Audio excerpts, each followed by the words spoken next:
আজকের কাহিনীটি একটি রোবটকে নিয়ে। কেউ কেউ মনে করছে রোবট আমাদের জন্য আশীর্বাদ স্বরূপ, আবার কেউ কেউ মনে করছে রোবটের জন্য আমাদের আগামী প্রজন্ম নানাভাবে ক্ষতিগ্রস্ত হবে। চলুন দেখে নেওয়া যাক রোবট কিভাবে মানুষের প্রেমে পড়ে। মুভির শুরুতেই একটি নতুন দম্পতি পল এবং আবি তাদের নতুন বাসায় উঠল। নতুন বাড়িটি তাদের কাছে অনেক পছন্দ হয়, বিশেষ করে পুরা বাড়িতে সিসি ক্যামেরার ফিচারটি তাদের কাছে অনেক ভালো লাগে। নতুন বাড়িতে এসে পুরা বাড়িটি নিজেদের মতন গুছিয়ে নিল। ওই দিন রাতেই তারা বাড়ির ছাদে বসে আকাশের তারা দেখছিল এবং তারা নিজেদের মধ্যে প্রতিজ্ঞা করলো তারা একসাথেই থাকবে এবং সুখে থাকবে। সকালবেলা অ্যাভি তার অফিসে আসে। অফিসে প্রবেশের সময় সে তার বসের ছবি বড় এক স্ক্রিনে দেখতে পেল। ছবি দেখার সময় তার বস নিচে নেমে এলো। তার তৈরি নতুন এই ডেভেলপমেন্ট রিয়েল টাইম ইমেজিং সম্পর্কে বিস্তারিত বলল এবং বলল, আমার পক্ষ থেকে তোমাদের সবার বাড়িতে একটা করে গিফট থাকবে। সন্ধ্যায় যখন অ্যাভি বাড়িতে ফেরে তখন দেখে পল ল্যাপটপে কাজ করছিল। পল ভালো কোনো চাকরি না পাওয়ার কারণে তাই সারাক্ষণ বাড়িতেই থাকতে হয়। অ্যাভি তার স্বামীকে গিফট সম্পর্কে জানালো। তারা দুজনে সেটা খোলার জন্য এটার সম্মুখে এসে দাঁড়ালো। অ্যাভি তাকে বলল, আমরা কিছুদিনের জন্য এটা রেখে দিতে পারি, যেহেতু এটা আমাদেরকে গিফট হিসাবে দেওয়া হয়েছে। এটা ফিরিয়ে দিলে অসম্মানের ব্যাপার হয়ে যাবে। দরজাটি খুলতেই রোবটটি তার চোখ খুলল এবং নিজের পরিচয় দিল এবং বলল, আমার নাম টিন। আজ থেকে আমি তোমাদের নানা বিষয়ে সহযোগিতা করব এবং তোমরা পাসওয়ার্ড প্রদান করলে আমি বাড়ির সমস্ত কিছু নিয়ন্ত্রণ করতে পারবো, এমনকি তোমাদের ইমেইলও চেক করতে পারবো। অ্যাবি বলল, আচ্ছা, এসব বিষয়ে আমরা আগামীকাল কথা বলবো। পরের দিন পল ও অ্যাভি যখন বসের পার্টিতে যাওয়ার জন্য প্রস্তুতি নিচ্ছিল, যাওয়ার সময় রোবট তাদের জন্য অটোমেটিক গাড়ির ব্যবস্থা করে দিল, যেটা স্বয়ংক্রিয়ভাবে নিজেই ড্রাইভ করতে পারে। পার্টিতে প্রবেশ করার পথে টিমের মতো আরেকটি রোবট তাদেরকে অভ্যর্থনা জানালো। এরপর তাদের বস তাদের কাছে আসলো এবং রোবট সম্পর্কে বিস্তারিত বলল। রোবটগুলো কোনো ক্ষতি করতে পারবে না, 100 বছর সাহায্য করতে পারবে, কারণ রোবট কখনো মিথ্যা বলতে পারে না এবং যখন তারা চাইবে রোবটটিকে গোপন কোড ব্যবহার করে ডিঅ্যাক্টিভ করে দিতে পারবে। এরপরে পল ও অ্যাভি পার্টি শেষ করে বাড়িতে ফিরে আসে। এরপরে পল ও অ্যাভি তাদের একান্তই অন্তরঙ্গ সময় কাটাচ্ছিল। তাদের দুজনের খুব শীঘ্রই বাচ্চা নেওয়ার ইচ্ছা ছিল। ওই সময় রোবটটি তাদের সামনে এসে দাঁড়ালো। রোবটটি বলল, আমার মনে হয় তোমরা কোনো বিষয় নিয়ে চিন্তায় আছো। তোমরা চাইলে আমার কাছ থেকে সাহায্য নিতে পারো। পল বিষয়টা নিয়ে রেগে সেখান থেকে চলে গেল। অন্যদিকে অ্যাভি বিষয়টা হাস্যকর মনে করলো। পরের দিন সকালে তাদের প্রতিবেশী রোজ তাকে স্বাগতম জানালো। রোজ চলে যাওয়ার পরেই রোবটটি তাদের সমস্ত ডিভাইসের পাসওয়ার্ড চাইলো। পল এই ব্যাপারটি এড়িয়ে যেতে চাইলো। অ্যাভি পলকে বলল, রোবট কখনো মিথ্যা বলে না, আমাদের উচিত তাকে বিশ্বাস করা। তখন রোবটটি বলল, তোমরা চাইলে যে কোনো সময় আমার গোপন কোড ব্যবহার করে আমাকে ডিঅ্যাক্টিভ করে দিতে পারো। এরপরে পল ও অ্যাভি দুজনেই রাজি হয়ে গেল এবং রোবটটিকে সকল পাসওয়ার্ড দিয়ে দিল। পল ও অ্যাভি যখন বাহিরে গেল তখন রোবটটি খাঁচায় একটি ইঁদুর দেখতে পেল। সে এটিকে বের করে ব্লেন্ডারের ভিতরে দিয়ে সুইচ অন করে দিল। এরপর সন্ধ্যায় পল ও অ্যাভি বাড়িতে ফিরল এবং রাতে দুজন একসঙ্গে বসে রোমান্টিক মুভি দেখতে শুরু করলো। রোবটটি কাছে আসতেই অ্যাভি তাকে বলল, তুমি চাইলে আমাদের সঙ্গে বসে মুভি দেখতে পারো। এরপরে রোবটটি তাদের সঙ্গে মুভি দেখতে শুরু করলো। মুভিটি শেষ হতেই রোবট অ্যাভিকে জিজ্ঞাসা করলো, আচ্ছা, ভালোবাসা মানে কি? অ্যাভি তখন তাকে বলল, ভালোবাসা মানে দুটি মানুষ একসঙ্গে থাকা এবং তাদের জীবনটি আরো সুন্দর করে গড়ে তোলা। এরপরে রোবটটি বলল, সে চায় কেউ তাকে এমন করে ভালোবাসুক। পরের দিন খুব সকালে পল অ্যাভির জন্য নাস্তা বানাতে রান্নাঘরে প্রবেশ করলো এবং সে দেখলো রোবটটি ইতিমধ্যেই তাদের জন্য খাবার তৈরি করে রেখেছে এবং রোবটটি বলল, এখন থেকে তাদের আর কিছুই করতে হবে না, সে সব কিছুই নিজে থেকে প্রস্তুত করে রাখবে। ওই দিন সন্ধ্যায় অ্যাভি একটু আগেই বাসায় ফিরলো এবং সে দেখলো পল বাসায় নেই এবং সে পলের ফোনের লোকেশন থেকে দেখতে পেল বাসা থেকে 300 মিটার দূরত্বে। অ্যাভি তখন জগিং এ বের হলো এবং দেখতে পেল 300 মিটার দূরে তার প্রতিবেশী রোজের বাড়িটি অবস্থিত। এরপর পল বাড়িতে ফিরলেই অ্যাভি তাকে জিজ্ঞাসা করলো, তুমি কোথায় গিয়েছিলে? পল বলল, তার প্রতিবেশী রোজ তাকে একটি সাহায্যের জন্য ডেকেছিল, এর জন্য সে সেখানে গিয়েছিল। পল বলল, তুমি কোনো দুশ্চিন্তা করো না প্রিয়, আমি শুধুমাত্র তোমাকেই ভালোবাসি আর সারা জীবন তোমার সাথেই থাকবো। পরের দিন পল আর অ্যাভি একটি একটি ফ্যামিলি প্ল্যানিং সেন্টারে গেল। সন্ধ্যায় অ্যাবি রেস্টুরেন্টে যাওয়ার জন্য কাপড় পরিধান করছিল। ঠিক তখন রোবটটি তাকে দেখছিল। তখন অ্যাবি তাকে বলল, আসলে আমি কনফিউজ, এই দুইটা ড্রেসের মধ্যে কোন ড্রেসটি পরলে আমাকে বেশি ভালো লাগবে। তুমি কি আমাকে একটু সাহায্য করবে, কোনটি পরলে আমাকে আরো সুন্দর লাগবে? এরপর রোবটটি অ্যাবিকে লাল ড্রেসটি পরার জন্য বলল। ড্রেসটি পরার পর অ্যাবি রোবটটিকে বলল, জিপারটি একটু লাগিয়ে দাও। রোবটটি খুব জোরে টান দেওয়ায় জিপারটি ছিঁড়ে গেল। রোবটটি অ্যাভির কাছে ক্ষমা চাইলো। অ্যাভি তখন বলল, এটা কোনো ব্যাপার না। এরপরে সে অন্য ড্রেসটি পরে নিল।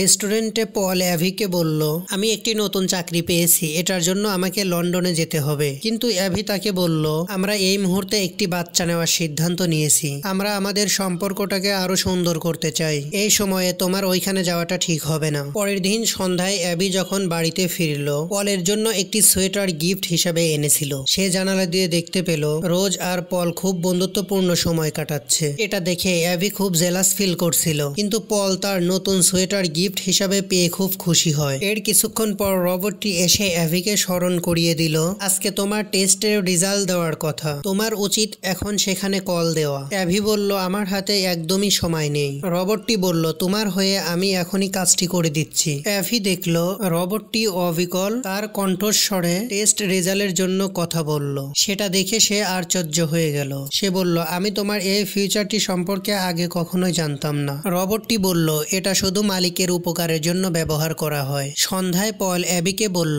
আমার নতুন সোয়েটারটি খুঁজে পাচ্ছি না। ঠিক ওই সময়ই রোবটটি এলো এবং তাদেরকে বলল, কিছু সময়ের জন্য আমার মূল মালিকের কাছে ফিরে যেতে হবে। এবং সে সেখানে যাওয়ার আগে দীর্ঘ সময় নিয়ে তাদের বিবাহর ছবিটি সে দেখে নিল। পরের দিন অ্যাভি তার বসকে বলল, রোবটটির হাত ঠিকভাবে কাজ করছে না, সে আজ তার ড্রেসটি ছিঁড়ে ফেলেছে। তার বস অ্যাভিকে সান্ত্বনা দিল, খুব শীঘ্রই সমস্ত রোবটের হাত আপডেট করা হবে। বাড়ি ফেরার পথে তার প্রতিবেশী রোজের সঙ্গে অ্যাভির দেখা হলো এবং তারা একই সঙ্গে হাঁটতে শুরু করলো। যাত্রা পথে রোজ অ্যাভিকে সুন্দর একটি গয়না দেখালো, বলল এটা তার অনেক পছন্দ হয়েছে। ঠিক ওই সময়ই পল সেখানে উপস্থিত হলো। পরের দিন রোবটটির হাত আপডেট করা হচ্ছিল, কিন্তু আশ্চর্যভাবে অনেক দূরে থাকা সত্ত্বেও রোবটটি পুরো বাড়িতে কি কি ঘটছে সব দেখতে পাচ্ছিল। সে ওখান থেকেই শুনতে পেল পল অ্যাভিকে বলছে, আমাদের উচিত এখন রোবটটিকে ফিরিয়ে দেওয়া। এরপরে রোবটটি বাড়িতে ফিরে এলো। সে তার হাতের কার্যকারিতা দেখানোর জন্য অ্যাভিকে তার ফুড মেসেজ করিয়ে দিল,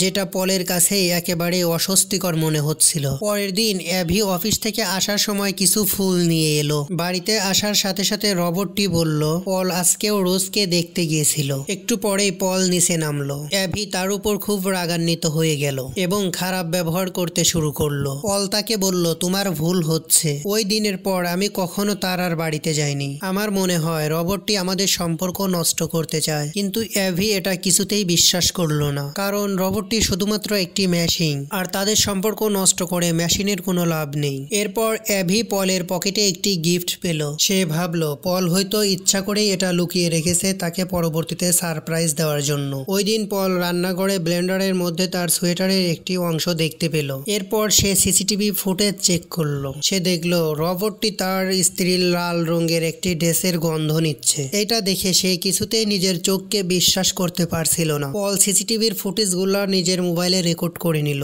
এবং সে সেটা অ্যাভিকে দেখার জন্য নিচে নামলো। গাড়িতে এসে বসে গাড়ি স্টার্ট দেয়, কিন্তু কিছুতেই গাড়ি স্টার্ট নিচ্ছিল না। ওই মুহূর্তে রোবটটি তাকে সাহায্য করার জন্য কোম্পানি থেকে নতুন একটি গাড়ি ডাক দিল। পল কোম্পানির গাড়িতে যাত্রা শুরু করলো, কিন্তু যাত্রা পথে হঠাৎ করে গাড়িটি খুব দ্রুত স্পিডে চলতে শুরু করলো। পল অনেক চেষ্টা করলো গাড়িটিকে থামানোর জন্য, কিন্তু সে কিছুতেই এটা করতে পারছিল না। হঠাৎ গাড়িটি একটি গাছের সঙ্গে ক্রাশ করে। সেখানকার স্থানীয়রা তাকে হাসপাতালে ভর্তি করলো। খবর পেয়ে অ্যাবি খুব দ্রুত হাসপাতালে চলে গেল। এরপর পল অ্যাবিকে সমস্ত ঘটনা বলল এবং সে তাকে সতর্ক করলো এক মুহূর্তের জন্যও রোবটটির সংস্পর্শে যেন না আসে। ওই দিন সমস্ত রাত অ্যাবি পলের সঙ্গে হাসপাতালে কাটিয়ে দিল। পরের দিন রোজ তার প্রতিবেশীদের খবর নেওয়ার জন্য বাড়িতে এলো। তখন রোবটটি তাকে ভিতরে আসতে বলল। ওই দিন কাপড় চোপড় আনার জন্য অ্যাবি বাড়িতে যাচ্ছিল। রাস্তায় অ্যাবিকে রোজ গাড়ি থামানোর জন্য বলল। তখন অ্যাবি লক্ষ্য করলো ওই মুহূর্তে রোজের গলায় ঝুলতে থাকা গহনাটি সেই গহনা ছিল যেটা রোজ দোকানে অ্যাভিকে দেখিয়েছিল এবং পলের পকেটে পাওয়া গিয়েছিল। অ্যাভি সেটা দেখে খুব কষ্ট পেল এবং গাড়ি না থামিয়েই সরাসরি বাড়িতে চলে এলো। সে বাড়িতে এসে খুব কান্না করছিল। ওই সময় রোবটটি তাকে সান্ত্বনা দিচ্ছিল। রোবটটি তাকে বলল সে সব সময় তার ভালো চাইতো। এরপরে রোবটটি অ্যাভিকে রোজ এবং পলের অন্তরঙ্গ মুহূর্তের কিছু ভিডিও দেখালো। এটা দেখে অ্যাভি হাসপাতালে ফিরে যাওয়ার সিদ্ধান্ত পরিবর্তন করলো এবং পলের দেওয়া ফোনগুলো সে ইগনোর করতে শুরু করলো। পল অ্যাভিকে ফোনে না পেয়ে অনেক কষ্ট করে সে বাড়িতে ফিরে এলো। পল দরজার সামনে আসতেই রোবটটি তার সোয়েটার ফিরিয়ে দিল আর তাকে বলল অ্যাভি আর কিছুতেই তোমাকে দেখতে চাচ্ছে না। সে নিজ হাতেই তোমার সমস্ত কিছু প্যাক করে দিয়েছে। কিন্তু পল কিছুতেই সেটা বিশ্বাস করতে চাইল না। এরপর অ্যাভি সেখানে এলো। অ্যাভি পলকে বলল আমি আর তোমার সঙ্গে কোনো রকমের সম্পর্ক রাখতে চাই না। আমি ভিডিওতে যা দেখেছি এরপরে তোমার সাথে সম্পর্ক রাখার আর কোনো প্রশ্নই আসে না। পল সবকিছুই অস্বীকার করলো কিন্তু অ্যাভি কিছুতেই পলের কথা শুনতে চাইল না। এরপরে পল তাকে ছেড়ে যাওয়ার জন্য সিদ্ধান্ত নিল। যাত্রাপথে রোজকে ফোন করলো। রোজ তাকে বলল জোর করে রোবটটি তাকে চুমু খেতে চেয়েছিল। সে কোনো মতো সেখান থেকে পালিয়েছে। এরপরে পল অ্যাভিকে ফোন করলো। অ্যাভি ফোন ধরতেই পল তাকে বলল আমার কাছে প্রমাণ আছে এই রোবটটি কোনো সাধারণ রোবট নয়। সে এখানে এসেছে অনেক বড় ধরনের ক্ষতি করার জন্য। অ্যাভি তার সব কথা শুনলো এবং তাকে ফিরে আসার জন্য বলল। কিন্তু এটা ছিল রোবট যে অ্যাভির কণ্ঠ নকল করে কথা বলছিল। এরপরে পল যখন বাড়িতে ফিরল রোবটটি বেলচা দিয়ে তার মাথায় আঘাত করলো। পল অজ্ঞান হয়ে পড়ল। রোবটটি তার হাত পা বেঁধে বাথরুমে লুকিয়ে রাখলো। কিছুক্ষণ পরেই প্রতিবেশী রোজ তাদের দরজায় নক করলো। সে বলল ভিতর থেকে কিছু একটা সে শব্দ শুনছে। রোবটটি বলল এটা একটি পানির ট্যাবের শব্দ। এটা বলেই রোবটটি দরজা লাগিয়ে দিল এবং বাথরুমে গিয়ে পলের উপর অত্যাচার শুরু করলো। রোবটটি অ্যাভির ছিঁড়ে যাওয়া লাল ড্রেসটি ঠিক করে অ্যাভিকে উপহার দিল। এটা দেখে অ্যাভি অনেক খুশি হয়ে গেল। সে এটা পরে নিল এবং রোবটটিকে জড়িয়ে ধরলো এবং অ্যাভি তার মনের কষ্টগুলো রোবটটির সঙ্গে শেয়ার করলো। পরের দিন সকালে অ্যাভির সঙ্গে রোজের দেখা হলো। রোজ অ্যাভিকে সমস্ত ঘটনা খুলে বলল। এরপরে অ্যাভি দ্রুত বাড়ি ফিরে এলো এবং সিসিটিভি ফুটেজ চেক করলো। ভিডিও ফুটেজে ঘটে যাওয়া ঘটনার অনেক পরে এটা সে বাড়িতে এনেছিল। এরপর সে তার বসকে ফোন করলো। বস তাকে বলল রোবটটি চাইলে অতীত এবং ভবিষ্যতের ঘটনা কপি করতে পারে। এরপর সে নিশ্চিত হলো এটি রোবটের বানানো দৃশ্য মাত্র। এরপরে অ্যাভি পলের বানানো বাগানের ম্যাপটি দেখলো। ছবি অনুযায়ী বাগানে 2টি অংশ থাকার কথা কিন্তু সত্যিকারে সেখানে 3টি অংশ রয়েছে। অ্যাভি সেখানে দ্রুত একটি বেলচা নিয়ে গেল এবং নতুন যুক্ত হওয়া অংশটিকে খোঁড়া শুরু করলো এবং সে সেখানে পলের মৃতদেহ খুঁজে পেল। মুহূর্তে রোবটটি সেখানে উপস্থিত হলো। রোবটটি তাকে বলল সে যেটা করেছে সেটা পলের প্রাপ্য ছিল। সে এমন একজনকে হত্যা করেছে যে কিনা নিজের স্ত্রীর প্রতি অনুগত ছিল না। সে কখনোই তার স্ত্রীকে ভালোবাসতো না। অ্যাভি রোবটটিকে বন্ধ করার জন্য ডিঅ্যাক্টিভ কোডটি উচ্চারণ করলো কিন্তু তার কোডটি কাজ করলো না। কিন্তু রোবটটি আগে থেকেই অ্যাভির কণ্ঠস্বর নকল করে ডিঅ্যাক্টিভ কোডটি পরিবর্তন করে নিয়েছিল। এরপরে অ্যাভি সেখান থেকে দৌড়ে বাড়িতে গেল এবং সকল দরজা জানালা লক করে দিল। কিন্তু রোবটটির কাছে সকল পাসওয়ার্ড থাকার কারণে রোবটটি দরজা খুলে বাড়িতে প্রবেশ করলো। অ্যাভি টেলিফোনে কল করার চেষ্টা করলে রোবটটি টেলিফোন দিয়ে তার মাথায় আঘাত করলো। অ্যাভি জ্ঞান ফিরে দেখতে পেল রোবটটি তার জন্য কিছু ড্রিঙ্কস এনেছে এবং সে বলল আমি তোমাকে ভালোবাসি, আমি চাই তুমিও আমাকে ভালোবাসো। এরপর অ্যাভি সেখান থেকে দৌড়ে পালায় এবং বাড়ির ইমার্জেন্সি লাইটটি অন করে দেয়। তার প্রতিবেশী রোজ দূর থেকে এটা লক্ষ্য করে এবং তাদের দরজায় গাড়ি দিয়ে জোরে ধাক্কা দেয়। দরজাটি ভেঙে যায় এবং রোজ লাঠি দিয়ে রোবটের বুকে আঘাত করে কিন্তু রোবটটি তখন উল্টা রোজকে আরো আঘাত করে। কিন্তু অ্যাভি সেখান থেকে দৌড়ে পালানোর চেষ্টা করে। রোবটটি অ্যাভিকে বলে তুমি ফিরে না এলে আমি ছুরি দিয়ে রোজকে হত্যা করব। এরপরে অ্যাভি রোবটের কাছে ফিরে আসে কিন্তু তারপরেও রোবট রোজকে ছুরি দিয়ে হত্যা করে। এরপরে রোবটটি অ্যাভির ফিঙ্গারপ্রিন্ট নেয় এবং তার কণ্ঠস্বর নকল করে পুলিশের কাছে ফোন করে। সে বলে আমি একজন খুনি, আমি আমার প্রতিবেশী রোজকে হত্যা করেছি। এরপরে রোবটটি অ্যাভিকে ছাদ থেকে ফেলে দেওয়ার জন্য গলা চেপে ধরে। অ্যাভি বলে প্লিজ থামো। তাকে বন্ধ করার জন্য র্যান্ডম কিছু ডিঅ্যাক্টিভ কোড বলতে থাকে। তখন রোবটটি তাকে বলে আমি ডিঅ্যাক্টিভ কোডটি এমন ভাবে পরিবর্তন করেছি যেটা তুমি কখনোই আমাকে বলবে না। সে তখন বলে অ্যাভি চাঁদের আলোতে তোমাকে অনেক সুন্দর লাগছে, আমি তোমাকে ভালোবাসি। অ্যাভির তখন হঠাৎ করেই মনে পড়ে যায় রোবটটি তাকে বলেছে ডিঅ্যাক্টিভ কোডটি এমন একটি কথা যেটা রোবটটিকে সে কখনোই বলবে না। তাই সে ওই মুহূর্তে রোবটটিকে বলে আমি তোমাকে ভালোবাসি। এটা বলার সঙ্গে সঙ্গে রোবটটি ডিঅ্যাক্টিভ হয়ে যায় এবং রোবটের হাত থেকে অ্যাভি মুক্তি পেয়ে যায় এবং সে তার হাতে থাকা হেলথ ট্র্যাকারে দেখতে পায় সে এখন প্রেগনেন্ট। এভাবেই শেষ হয়ে যায় এই মুভিটি।